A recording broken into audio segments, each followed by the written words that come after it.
Hello and welcome. This is Drawing Your Own Path, algorithmic drawing.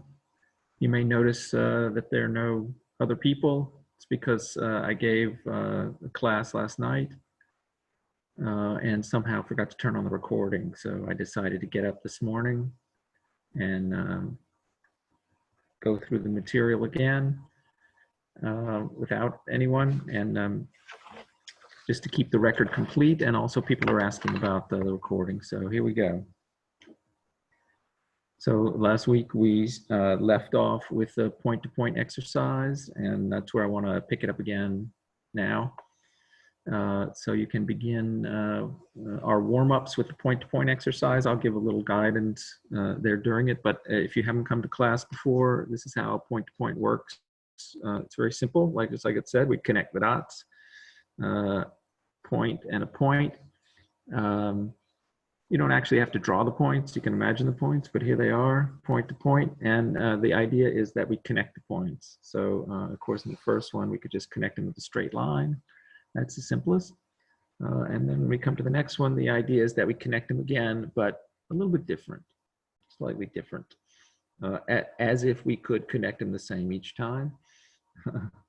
Couldn't be done. But anyway, so maybe we do it a zigzag line this time, or maybe a loopy line, and we begin to improvise and to connect the points with all sorts of variations, as many variations as lines we draw. So, and they can be shorter, they can be longer, they can encompass the whole page, they can be very tiny, they can overlap, whatever. And of course, you're going to try all sorts of variations. Anything that comes to mind, just let it come up.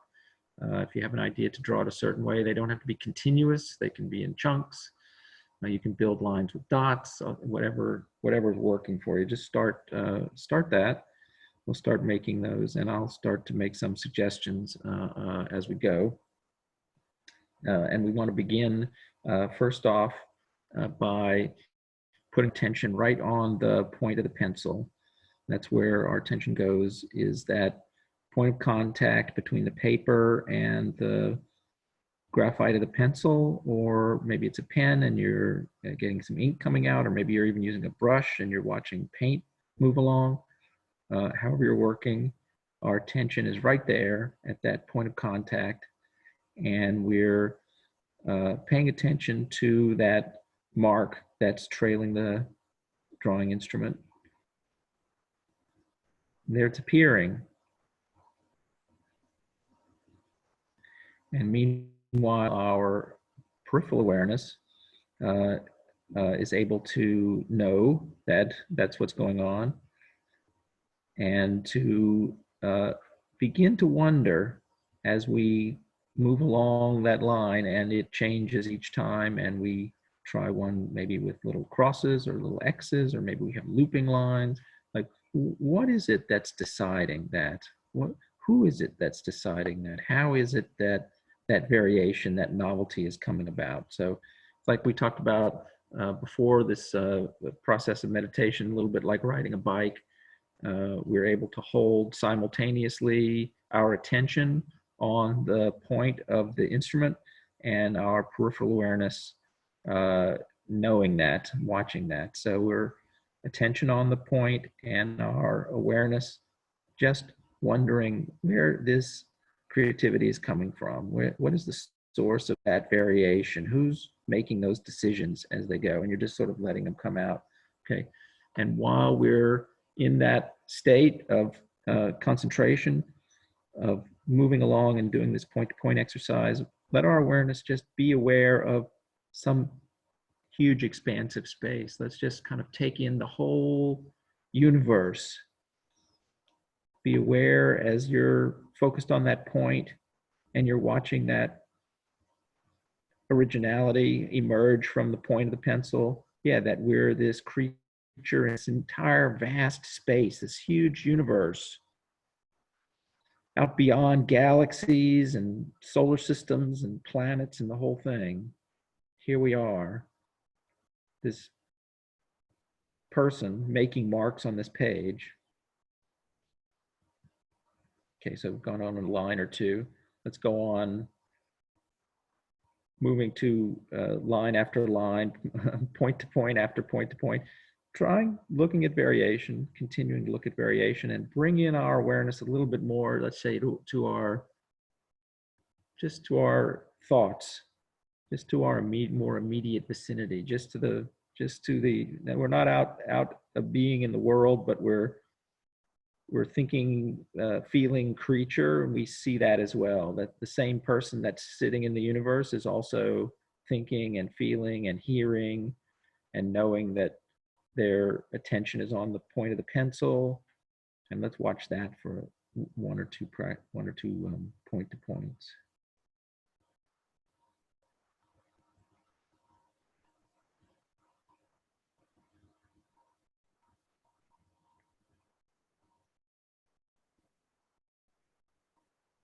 I get so excited to describe all this. Sometimes I don't give time just for practice. There we are. I'm doing it myself. I'll show you that. That's not how it works. Just point to point, just watching smallest variations come out. All right, now let's bring our awareness just into our reaction to that, to what we're drawing. As we watch that pencil again, we're watching the point of the pencil. Our attention is right on that point as the marks emerge. And we're just noticing how we feel about it, like, dislike, neutral, fascination, wonder, frustration, boredom, anxiousness. They're all coming through.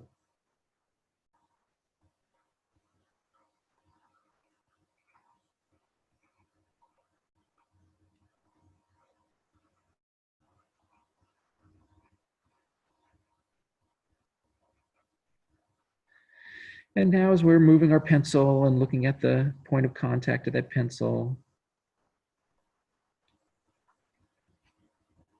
we start to feel now that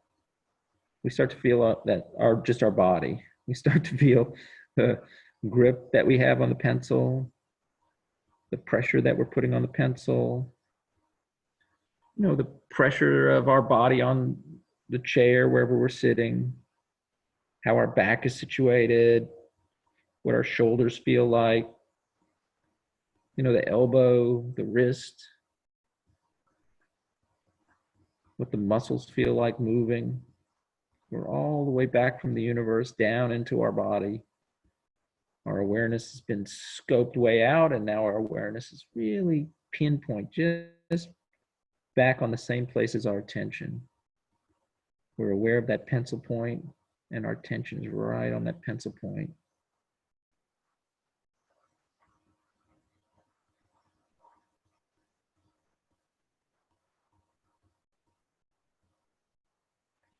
Okay, so I'm going to talk about that pencil point and the mark that's coming out, and the difference between that and working with computer drawing.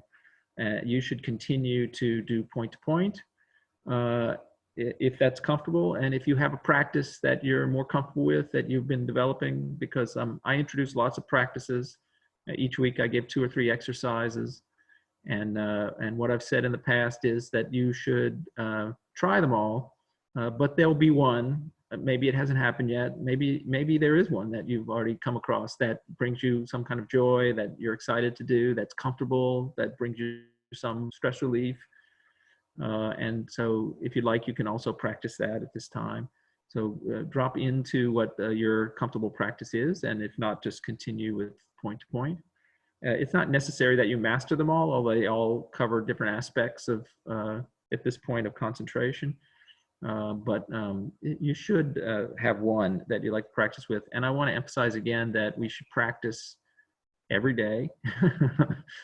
If you can, you should practice, because taking this class, getting this information, and not practicing is like reading about dancing, or reading a cookbook but not going in the kitchen in order to really understand. We can build an intellectual understanding of what I'm saying. You can hear the words, and you can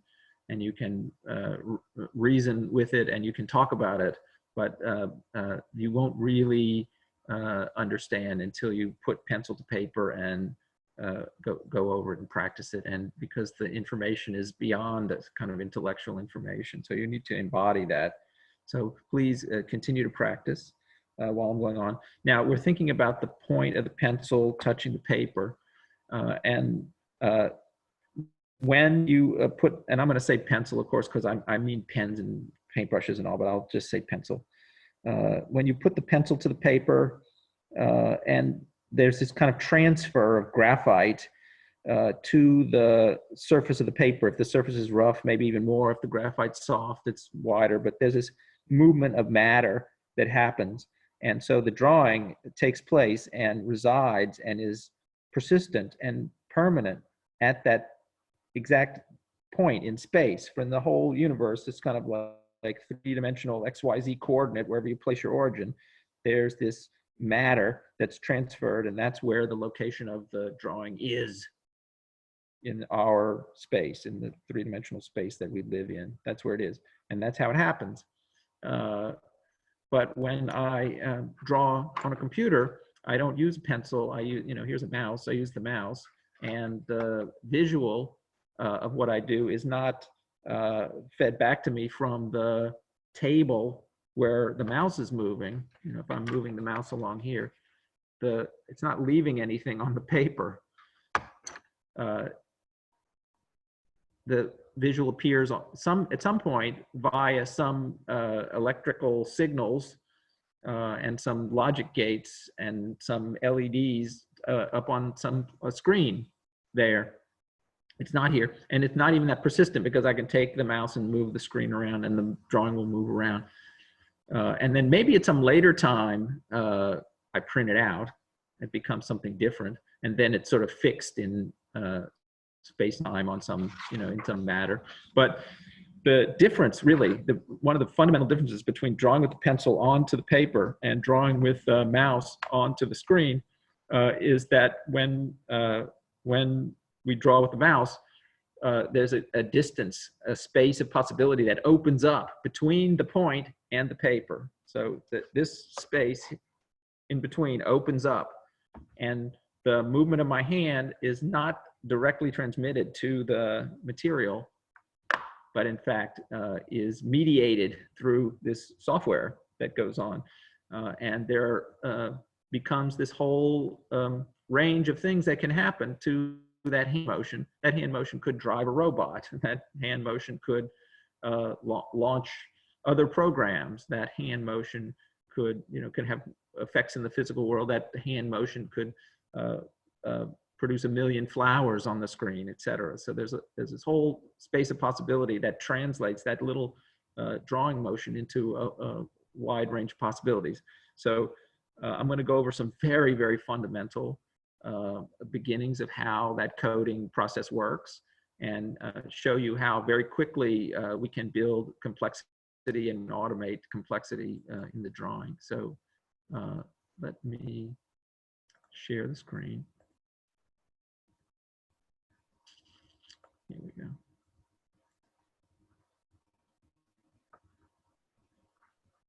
Okay, so you should see the screen. All right, so here is a keyword. You don't have to know any programming, and in fact, what I'm using is a program called Processing, and this program is free. It works on all platforms. It's at a site called processing.org. It's very easy to find. You can download it, and if you want to play with any of this code, or have me help you get started doing a little of this coding, or even take the program that I have here, it's all available, and I can easily send it to you. And if you find this interesting, I encourage you to play with code, because it's a really amazing thing to learn. And in this program called Processing, they have defined words, a little language for describing drawing on the screen. And when I teach algorithmic art and software art and using programming for art, this is the program that we work in.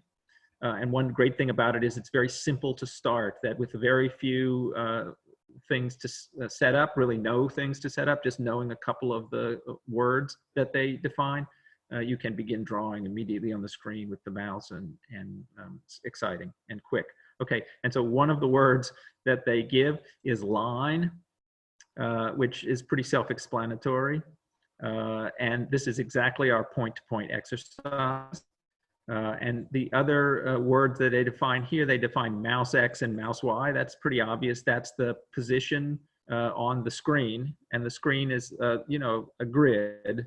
It's an X and Y coordinate system. So there are numbers associated with each pixel on the screen. So if you want to address one particular pixel, you just give its location in X and Y. And it happens to start in the upper left corner is 0, 0, but you can also change that.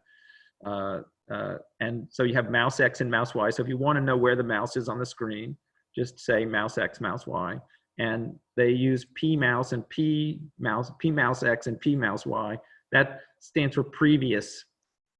That's the position that the mouse was in one step before its current location.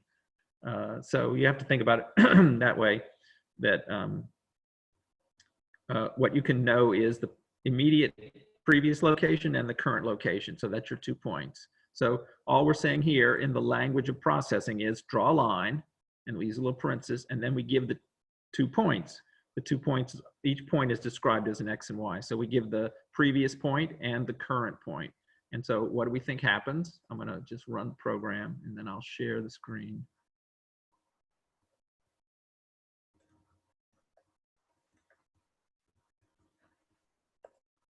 There we go. So we get this, you should see a gray screen and you should see this white line on. And so what's happening is that we're drawing from the previous point to the current point.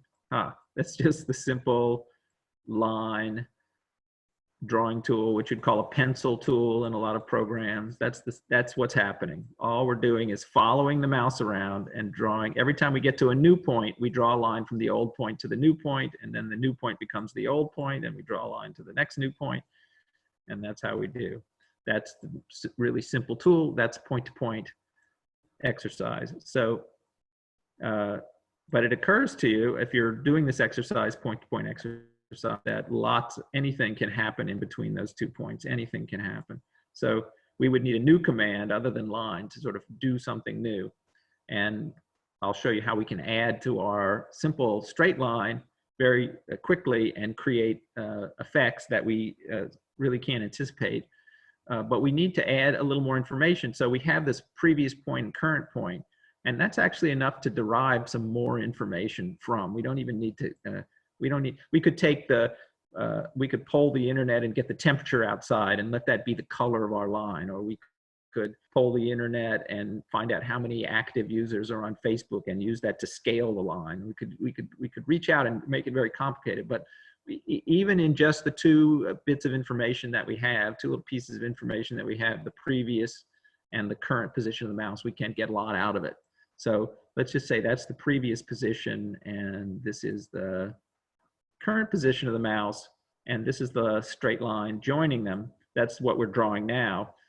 What we have, if we break it down already, is this distance, which is the X distance, and this distance, which is the change in the Y distance. Okay, so in fact, in this sloping line, we have 2 components. We have how far it went in X and how far it went in Y, so we can call that dx and dy, the change in X, or the distance of X and the distance of Y. And maybe we can do something with that. Maybe there's a way to work with that to add to this line. So let's switch back to our program for a minute. Okay, and here we show you how do we figure out the distance in X. The distance in X is the difference between the previous and the current position of the mouse. So we find that distance by subtraction, and the distance in Y is here. Okay, and so we're gonna leave our one line. So we're gonna continue to draw the straight line, and then we're gonna draw a little mark on the side. We're gonna go to our previous point, and then instead of drawing to the next point, we're gonna draw another line. And you could do anything you want here, but this one I've done in the past, and it's a nice little example. So there's no great reason that it's done this way or not, but you'll see when it works. I'm going to take the distance in Y and I'm going to subtract that from the x position, and then I'm going to take the distance in x, and I'm going to add that to the y position. And there are reasons for that. But the fun part is that you could play with that. You could add the x to the x, and you could add the y to the y, and you could subtract the x. And of course, when you start programming, you do all those variations. I call that variable expansion. You start to play with all of the ways you can add and subtract points to points and look at how it changes the line. So let's just look at this particular way. If we take our distance of y and we subtract it from our previous point, and we take our distance in x and we add it to our y position,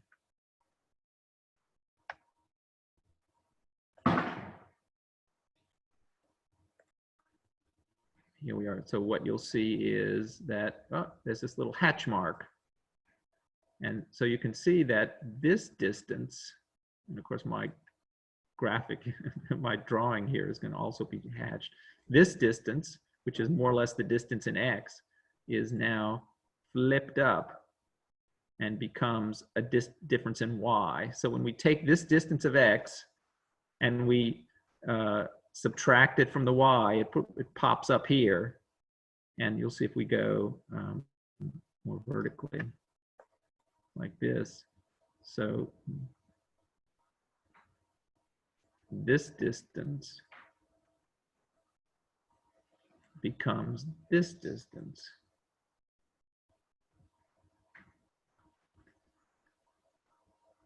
So we're able to get that to flip around and make this little hatch mark, and that is enhancing the line somehow. Let's draw it again. We can get hatches on the outside of a circle and hatches on the inside of a circle. That in the square. So there's all sorts of stuff we can start to do with the mark that we didn't necessarily know. Now you see it gets shorter and longer, and what's happening is that that distance that we talked about between, so this would be one, that would be p mouse x, and then that would be p mouse x and mouse x. So that would be these distances we're talking about. If we go slowly, if we draw slowly, those distances between the time that the computer reads out the position of the mouse are very small, and so our hatch mark's very small. And if we go quickly, that distance is very long, like that. So in a way, what we've got besides this mark, which is this kind of hatch mark, which is a kind of a way of doing shading, besides this sort of traditional way of doing shading on the side of the line, we've also got a visualization. We've got a diagram of the speed at which we're drawing. Because if we draw slowly, it's small, and if we draw quickly, it's large. So we're actually also visualizing information, small and then large, large and then small. So and of course, that visualization is also in drawing with a pencil, because if we draw quickly, our mark looks a certain way, and if we draw slowly and carefully, or if we press really hard, or if we press really lightly, we're conveying information the same way. This is a way to capture some of that idea that we're conveying information in the line by adding it to the line. And then we can, of course, add all kinds of things to it. So let's add one more thing before we sort of get, I'll show you even more examples, but we won't do it all in the code, because let's go back to, so here we are. So now let's just make a simple variation, a very simple variation. So we have our regular line that we drew. We have our hatch mark that we drew by subtracting the y from the x and the x from the y. It turns out that if you want to know the perpendicular to a line, which is what we've got there, if we know the slope of a line and we want to know the slope of the perpendicular line, it's the negative inverse of the slope. And so that's essentially what's happening here with this negative sign. We're taking the negative inverse of the slope of the line and adding it back to the line. You don't need to know that, but that's for the people who love math. That's what's happening. Probably already knew that. Okay, so we're going to do the same thing. We're going to draw another line, but in this case, we're only going to change the sign. We're going to make a slight change to the sign. We're going to add the y instead of subtract it, and we're going to subtract the x instead of adding it. And you might imagine it's the perpendicular, but with a change of sign. And so when we run that one, now I'll share that screen. When we run that one, we get the hatch mark that we got plus a new hatch mark the opposite way, and see that goes all the way through. So it makes a line all the way. So we get the we get it to cross over. So it's just that simple to get variation. It's just that simple to get 3 different kinds of lines very quickly. And of course, you can build an interface, which I'll show you in a second, to switch between them. It can become a whole drawing program. And so besides all of the interest that comes in thinking of ways to connect 2 points, which is our point-to-point exercise, and was more or less the origin of the point-to-point exercise, was to think up all kinds of tools that could be drawn. So I would draw point-to-point, point-to-point, point-to-point for hours. And my awareness was on that variation and how I could take what I saw that I drew and turn it into a program drawing tool. So that was sort of one aspect of converting the point-to-point into algorithmic drawing. The other was, once the tool was made, now besides what the computer is adding, what the software is adding, there's all the motions that I can make, all the changes that I can make with my hand as it goes. So everything that I can draw comes into it as well. So there's this whole layer, as I said, this space that opens up. So between my hand motion and what appears on the screen is all this code that can do things to the line. This is a whole area of innovation. And when you see drawing programs nowadays, and even in the past, the idea of the program, the model for the drawing tool is often to mimic what we call traditional media: watercolor, pencil, paintbrush, ink, is to replicate the look of traditional media, you know, on the screen. And my idea was that we could use the language inherent in the screen to discover new kinds of marks and new ways of drawing that were not tied to mimicking traditional media, but in fact would reveal marks and motions and things like that that yeah, we hadn't explored. So I'd spent a lot of time doing that. So let me stop the sharing for a second. Okay, here we are. So yeah, I want to show you. This is mobility agents. This is the little booklet. This is the case that it came in. Mobility agents. There, you can see that. Mobility agents. There's a little. So you remember these cases, and they had a CD in it, CD-ROM, to date myself, and it had also a book. And these are still around. I have a number of copies still. But they were sold through Printed Matter, which was an artist bookstore in New York, and through the Whitney Museum, who helped publish it. And it was a book about all of the computer algorithmic drawing tools, called Mobility Agents, after Paul Clay quote. We'll talk about him in a second.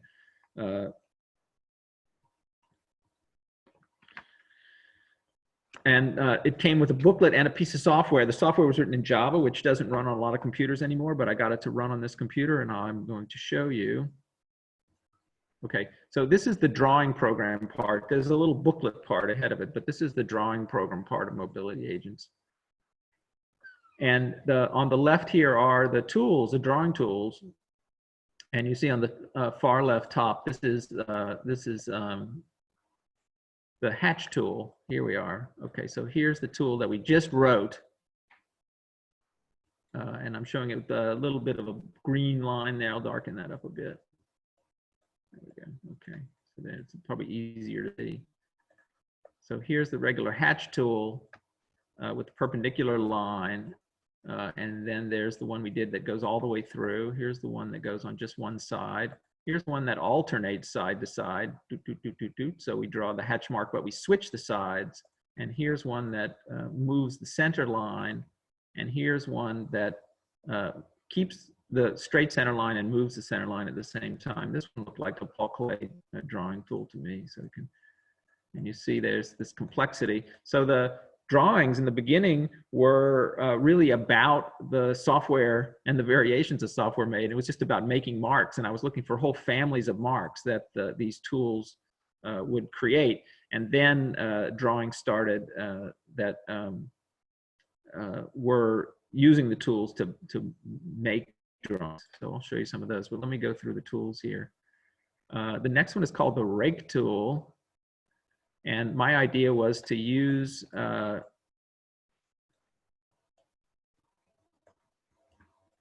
computer to do cross-hatching. So I had this idea that it would work like I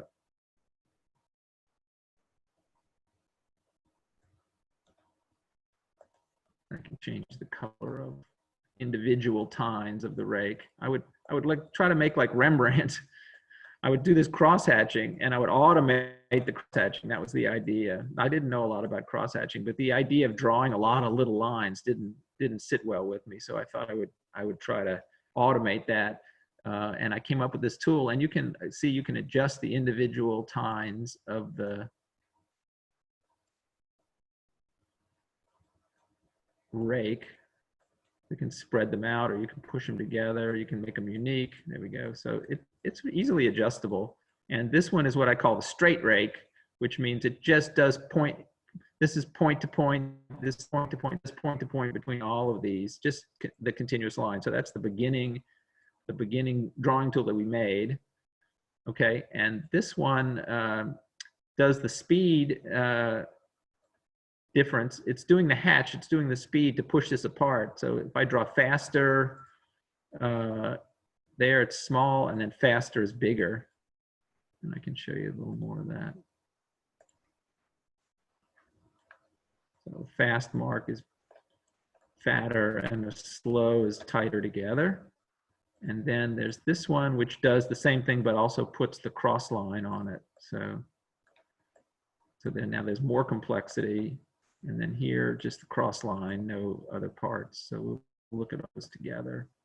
So it's straight, it's varied with cross. Yeah, and so it's really quickly comes up. So very simple changes that we saw, just changing sign, turning on and off lines. Very simple way to get a lot of variety. And that's what we start to see, how much variation, how much possibility there is, and very little bits of code starts to generate all kinds of possibility on top of all of the possibility that we get with just our hand motion, which hopefully if you're doing point to point and looking at the variations now, you'll see lots and lots of changes. How are those changes coming about? Okay, and the third one for this tool, which is actually the first one that I came up with.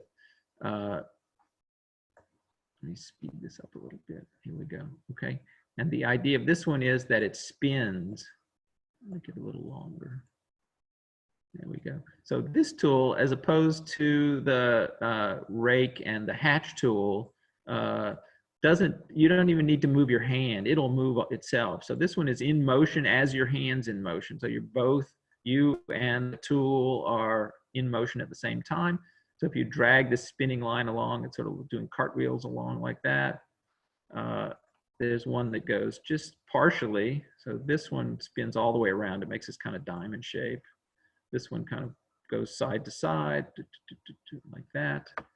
This one does side to side, but that way. So sort of like a fence on the beach or something like that. And the last one I call the bird. So it does this basic shape, but it does it in a different way. So it sort of flaps up and down.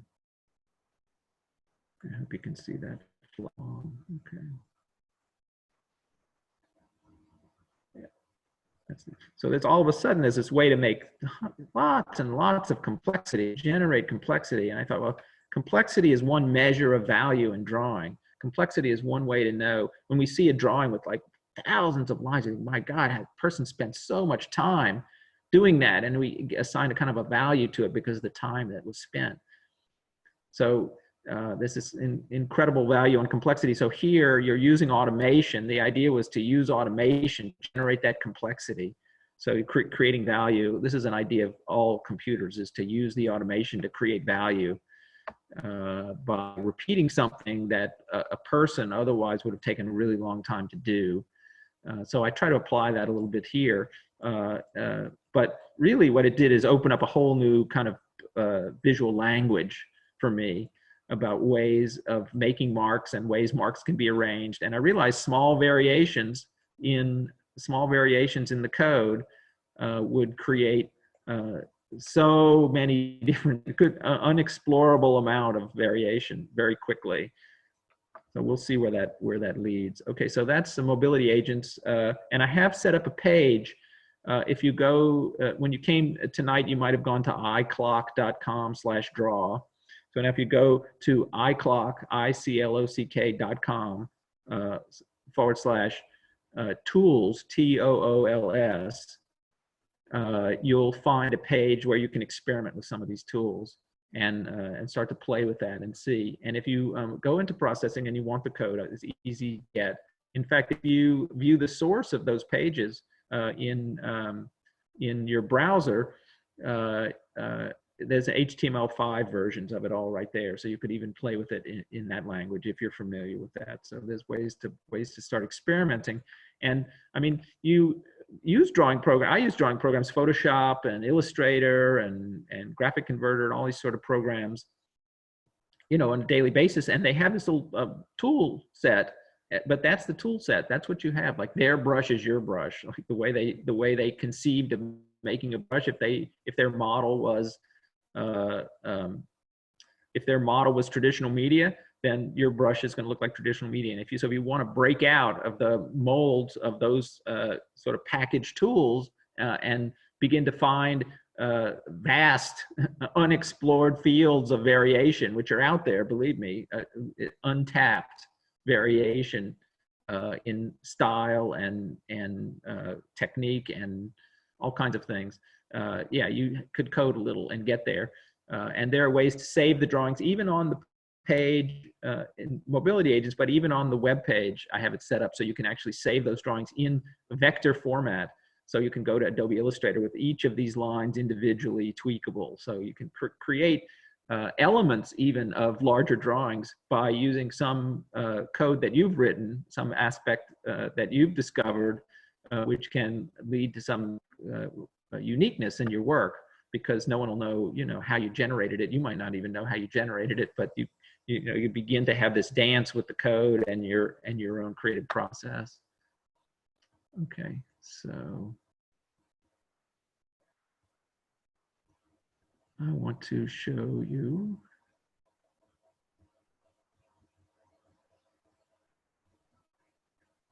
Stop the sharing for a second. Okay. I'm not as smooth as it was last night. Let me see how do we get to?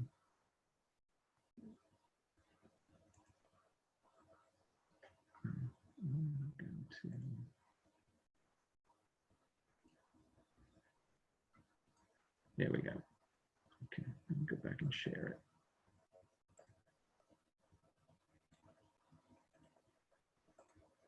it. There we go. Okay, so when I came up with this idea of the spin tool and the rake tool and all these ways of using little bits of code to change the way the marks that I was drawing with, I thought, I've thought up something that no one has ever thought of. I've thought up something that's completely unique, and I'm going to be completely famous and rich for having thought this up, and I'm exploring an area of drawing that no one's ever thought of. And then someone showed me this Paul Clay sketchbook, pedagogical sketchbook by Paul Clay. And look right here, right in the beginning, there's the rake tool and your spin tool. And it turned out that in 1924 in the Bauhaus, there he was describing, he was making a book for his students, a teaching book for his students about the rules of drawing. So you can imagine in the era of the early 20th century, a very strong positivist sentiment in science and all about measurement and rules, and we could nail down physics to simple sets of rules. Maybe we could nail down art and drawing into these sets of rules. And so Paul Clay wrote this pedagogical sketchbook to give these rules of drawing. And here he's showing how the line advances to make the plane. But there it was. So at first I was crestfallen and disappointed that I hadn't actually come up with this thing myself. But then I saw a map. I saw a whole beautiful map of someone who had deeply thought about lines in motion and points in motion before there was ever a computer. And it became a kind of a guidebook for all sorts of future drawings and work that I did. And so I started to work with the tools then, not just as experiments in coding, but what could I draw with the tools? Because I was seeing Paul Clay drawings and paintings and understanding how he thought about lines in motion to make his static works. and how could I compose with those tools? How could I become then the master of the tool? So these are some of the drawings that I did.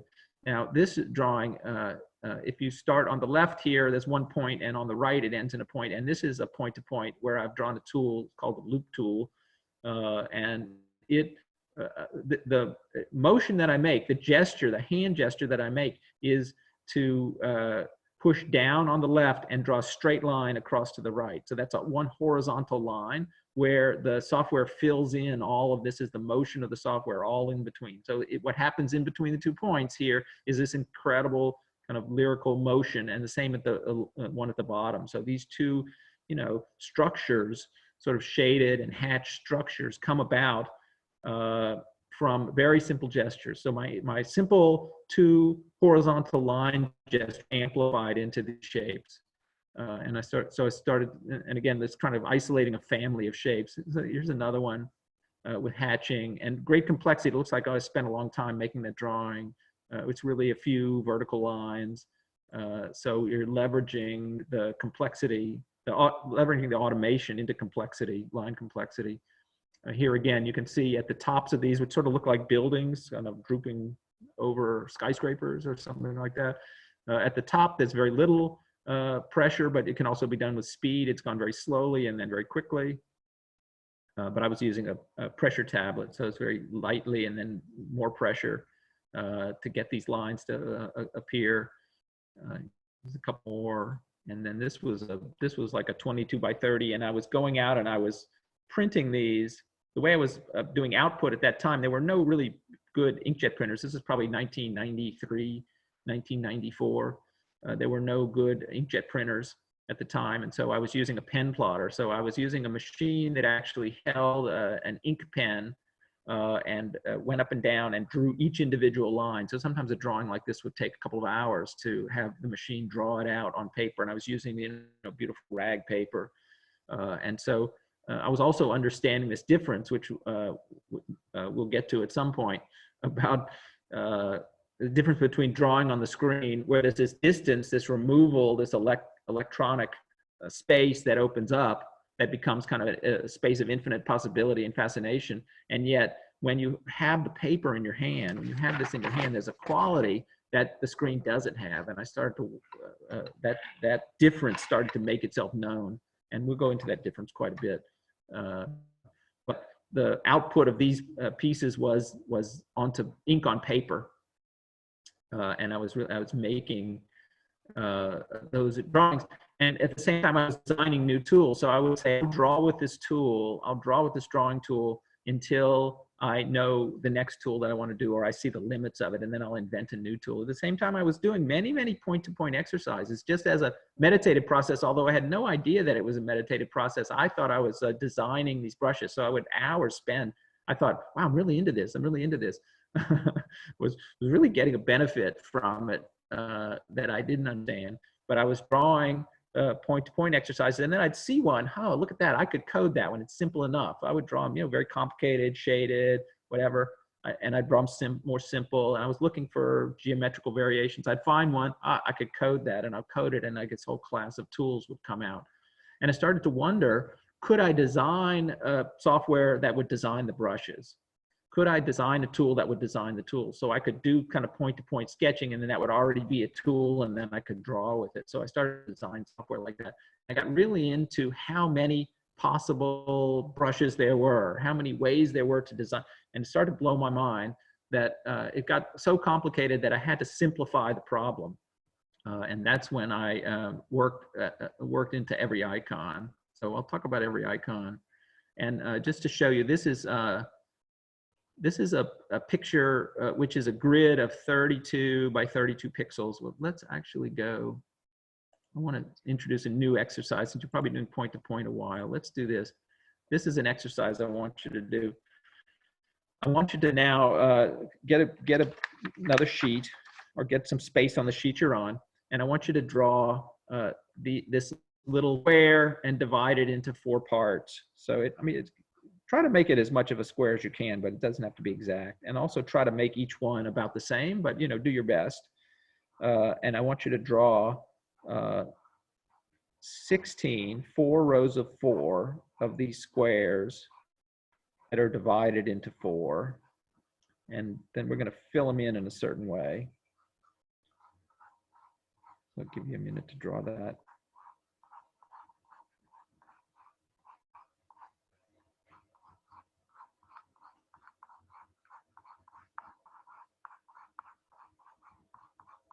So I don't know if you can see that, but anyway, so you have this drawn out. If you're not done yet, just keep going. No rush. Okay, and so the idea here is that this is a tiny picture. So I had so many possible brushes that I needed to reduce the field. So I shrunk it all down, reductionist style, into a tiny little picture of a picture that was 4 pixels big, so 2 by 2 pixels. So these are tiny little pictures. And then I wanted to see, using only black and white, how many pictures there were. And I've given it the answer here to you. There's 16. There's 16 possible pictures that can be made from a frame of 4 pixels, 2 by 2. The first one is all white pixels, all blank. That's the upper left, that one I'm giving to you. And so the next one would be fill in the upper left square of that. So there's picture 1 is blank or all white. Picture 2 is upper left blank. The next one would be upper right. The next one would be the top half. So these are 4 different pictures. You might even put one down there for the next one. And you can move along and you can find all the possible pictures that can occur, the last one being all black. So you go from all white to all black with all the variations of it. And I'm going to leave that now for you to work on. There's a little system in systematic drawing. There's a little system for doing it. It's called counting. And you can work it out, or just you can think about it too. 1, 2, 3, 4, and then 1 and 2, and 1 and 3, and 1 and 4. There's all ways of finding all the combinations. Anyway, so that's work on that exercise. Okay, and then I'm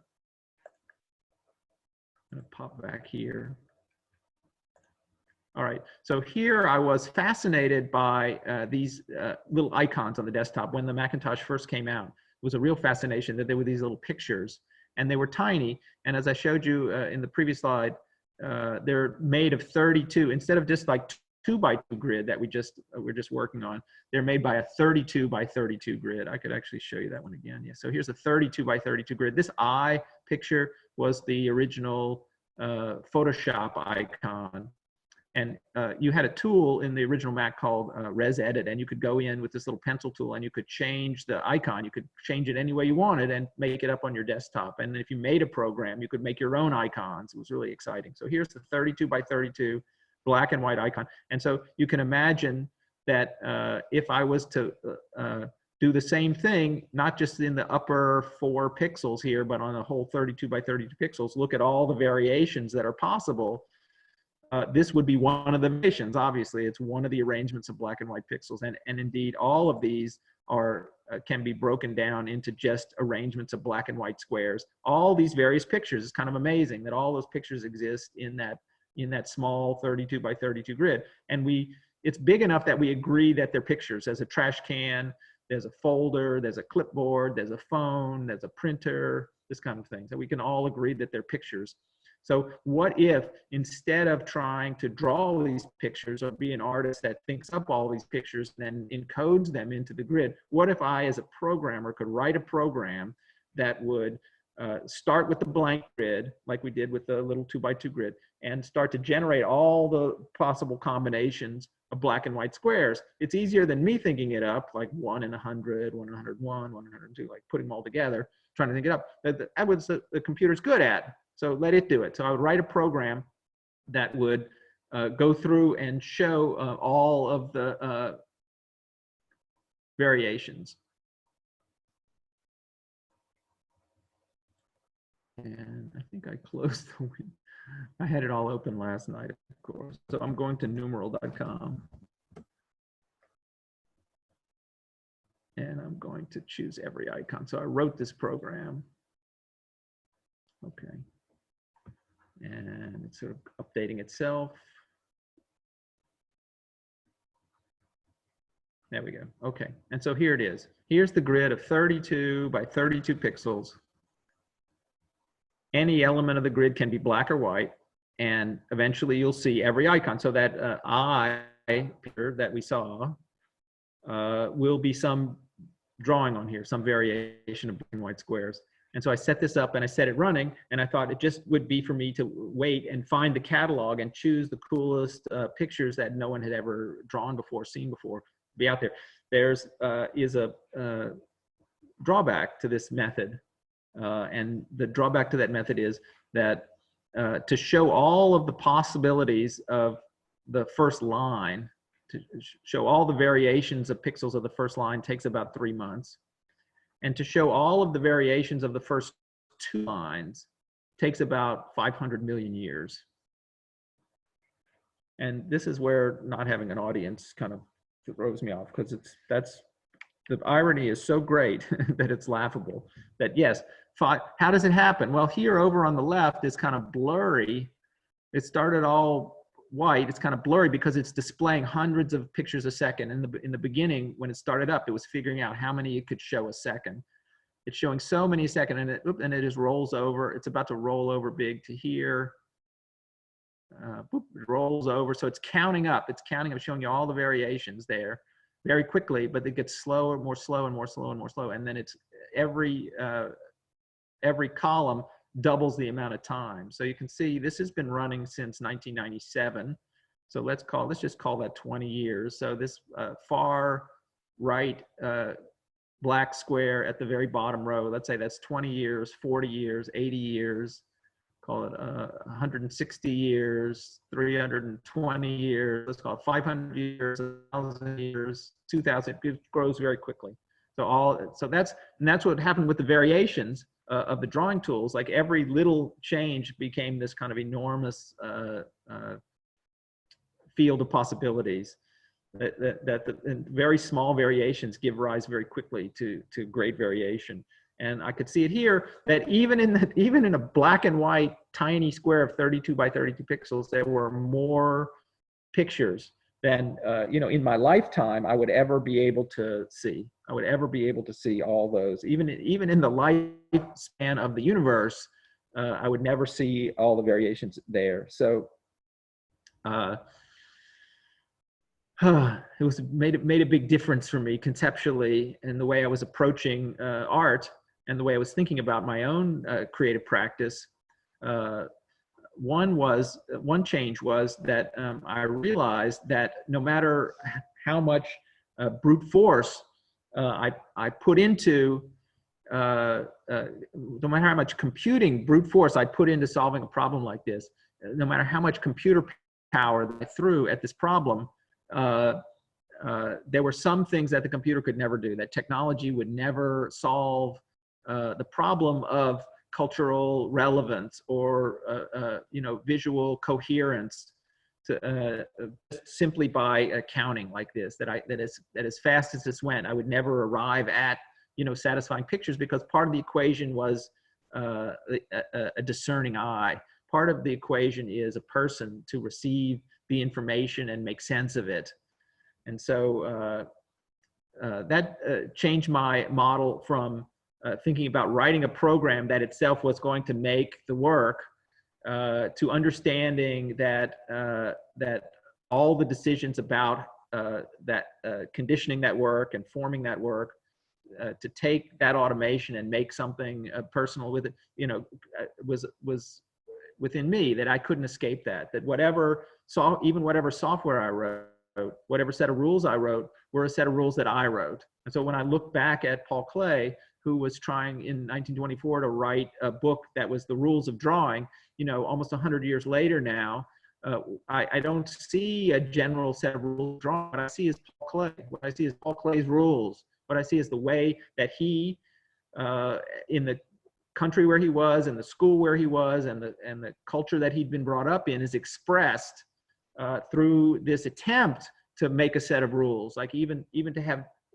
wanted to try that reflects so much about who he is and what his time is, that it's inescapable. That stuff is inseparable from this objective thing that he was trying to create. So I could never I saw make a program that was separate from all those sets of decisions and who I was and the kind of equipment I was working on, the kind of languages I was using. And so it turned the light around to me in the way that I'm asking when you make the point-to-point exercise to look at where that source of creativity is, where that creativity has come from. It turned it around to me to sort of start to pay attention to, yeah, who I am, where I am, what I have to say, and where it's coming from. And to also, you know, to take responsibility for that and to say, this piece is not the computer doing it. This piece is not some, because I could easily talk about algorithms and coding, you know, for a long time and say that, oh, the computer now takes this and the computer now takes that.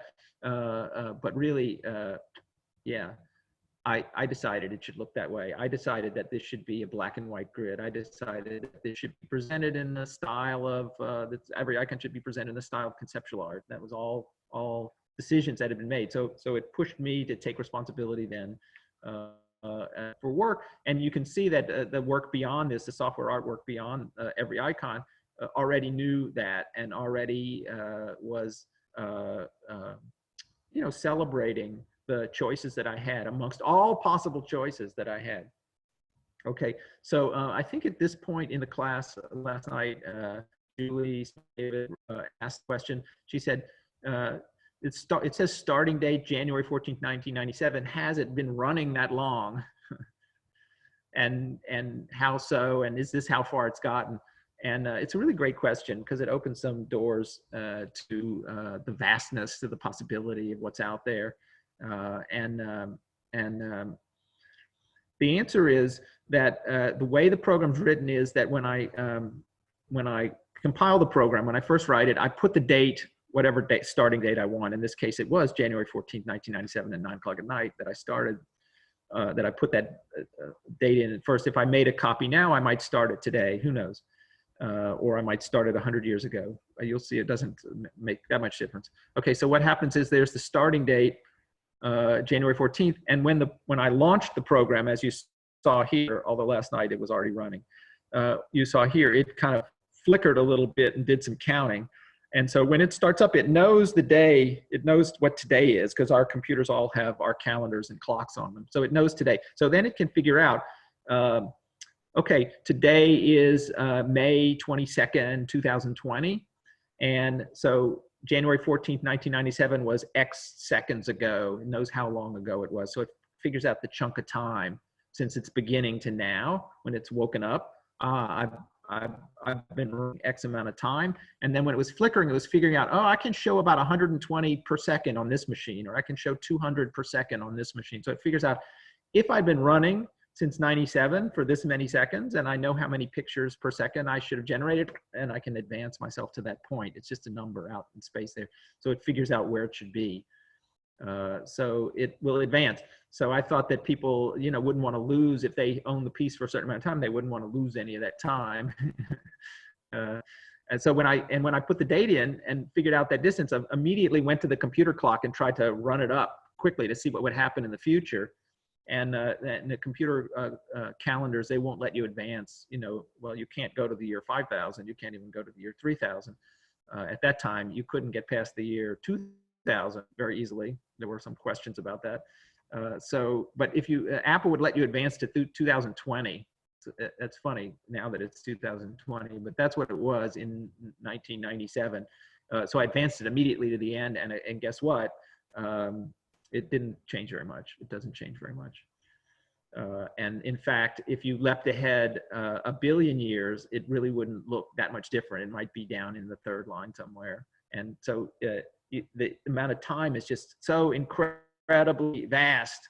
The difference in how many possibilities and our concept of time is so incredibly vast that it's inconceivable, really.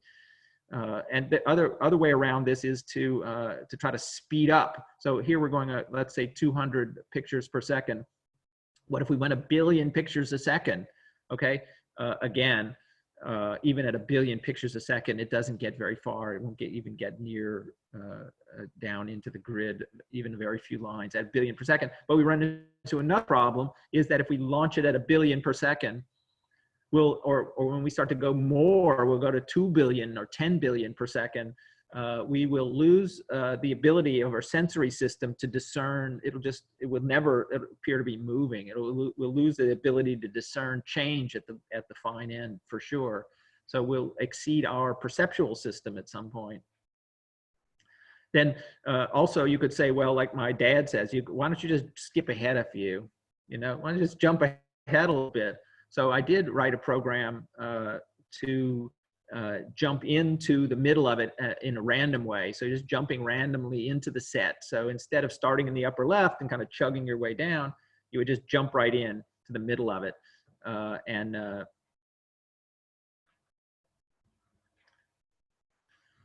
What did that produce? And that produced noise. That just produces kind of a picture of white noise. And you start to realize as you watch this white noise, kind of just random black and white noise, you start to realize that the number of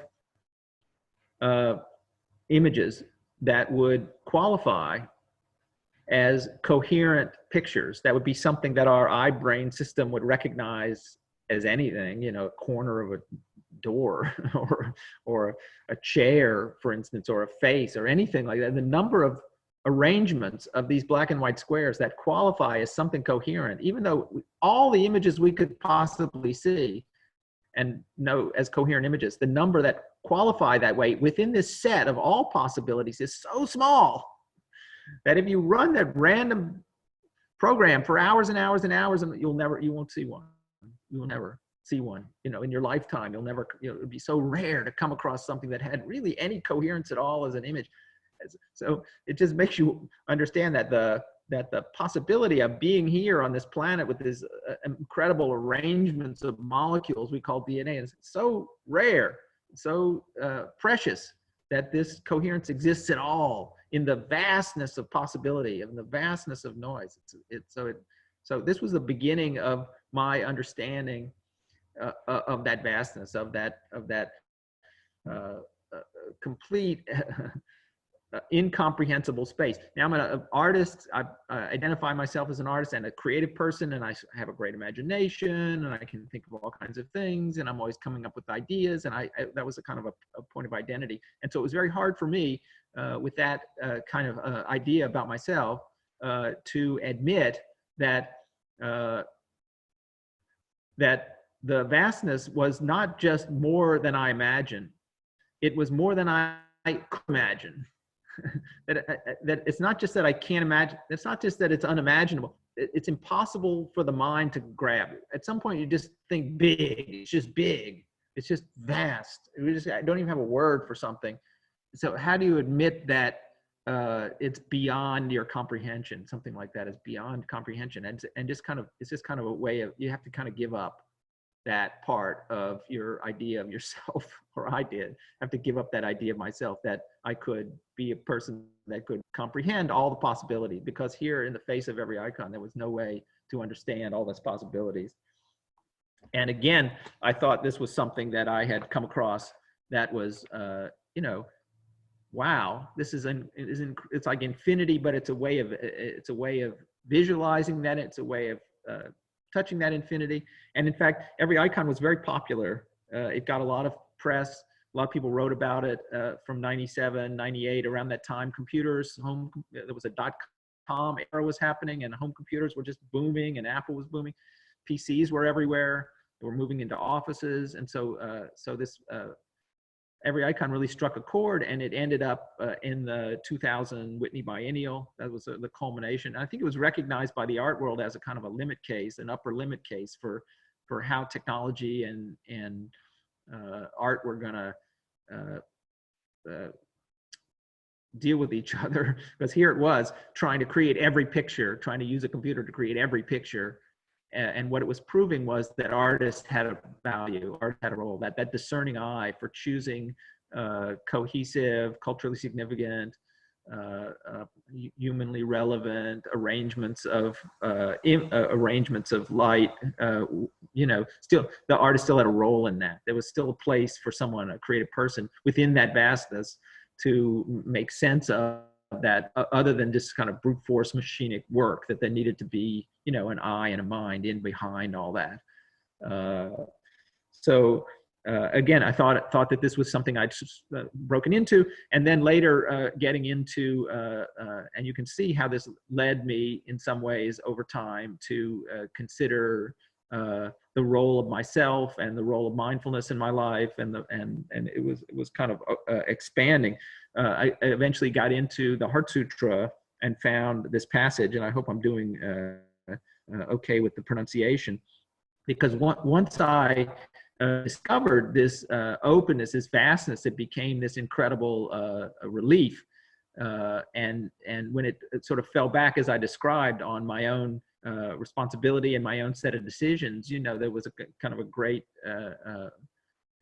joy in the possibility of being able to express myself and understanding what it meant to express myself in the face of all of this noise, trying to find a little bit of signal in the face of all this noise.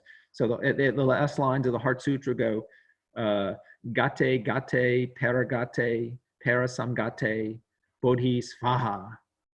And it translates as gone, gone, gone beyond, gone utterly beyond, joyous awakening. And there it was for me. There was that summary of where trying to reduce the problem to such a degree that I could get a handle on it. I found, you know, I found the vastness. I found that complete and utter space in which all possibility exists, and in which I could operate as whatever it was that I was within that energy that's coming up in that, and to arrange and modify and to interact with all the things that were around me in that time. So yeah, that's about as far as we got last night. And I messed up and didn't hit record. So if you're watching this and you're still coming to the class, yeah, just make sure to remind me so I don't have to do that again. Let me stop that and I'll come back to this. So, and I want to thank everybody who is listening to this. This one's special for you in the future. This is not even for the people who came last night who had their own show. But I'm thinking of you in the future who might be watching this right now, and hoping that the ideas that have come through my mind will help you understand some things that you're thinking about, if you're thinking about algorithmic drawing, and in the way that Paul Clay's work helped me. So thank you for watching, and keep drawing.